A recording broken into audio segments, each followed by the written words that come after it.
These are trees that I've been growing my whole life. They were saplings when I was a young man. Andy Aldrich grew up on this farm in Richmond. He's built homes and he's been an innkeeper. 4 years ago, he decided it was time for a new adventure. He'd become a sugar maker. A lot of things played into it. Gets back to how I'm put together. Some people, when they get to retirement age or when they're older, don't want to do anything. I'm not put together that way. I got to be doing something. In my lifetime, the things that I've done, I've always approached that with some forethought. So I did my due diligence that anyone should do. Created a business plan, did the research, ran the numbers, and I went, oh, it works. So I said in a few years, I can turn a profit. That really got me going. Aldrich runs 2,600 taps over 30 acres and sells his syrup wholesale. From the construction of the sugar house to boiling the sap and everything in between, Aldrich has done it all himself. In order to keep this one-man operation running, Aldrich manages the farm as what it is, a business. Unless you're just a backyard sugar maker, it's still a business, and you're trying to turn a profit. And you don't want to leave money on the table. You know, you can look at it purely from a business standpoint.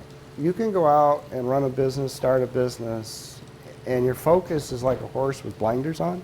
You think you're doing everything well, but maybe there's one component that you're not doing well, so that's taking away from your efficiency and taking away from your bottom line.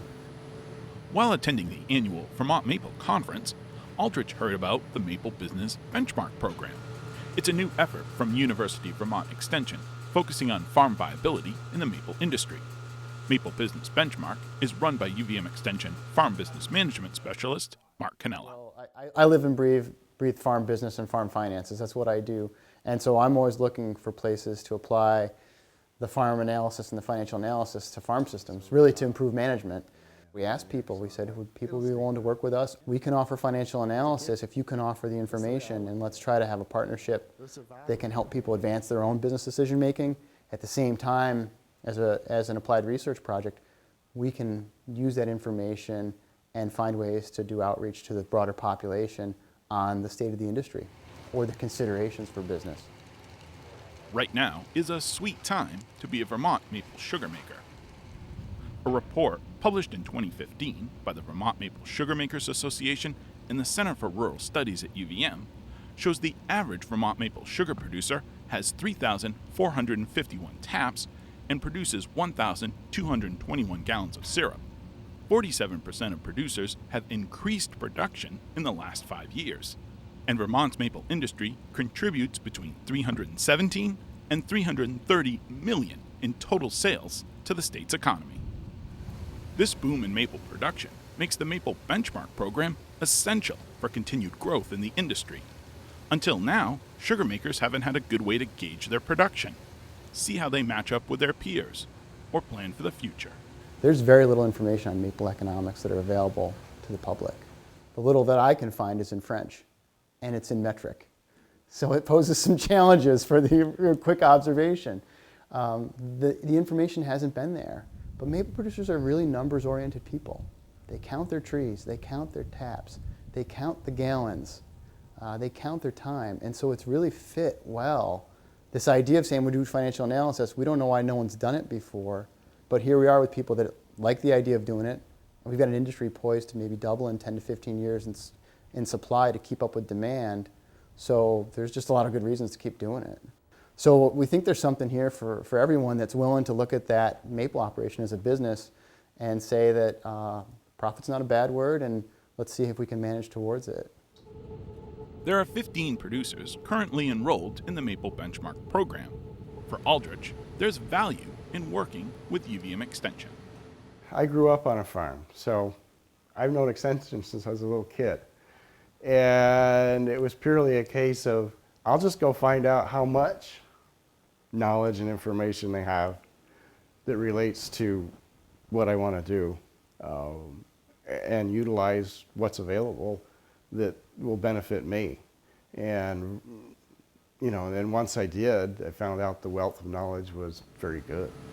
For me and for other people to look at the benchmark study, whether it's for a small operation like mine or one of the studies for one of the large ones, if you want to call it averages or if you want to call it a reference point, you can say, yeah, we're good.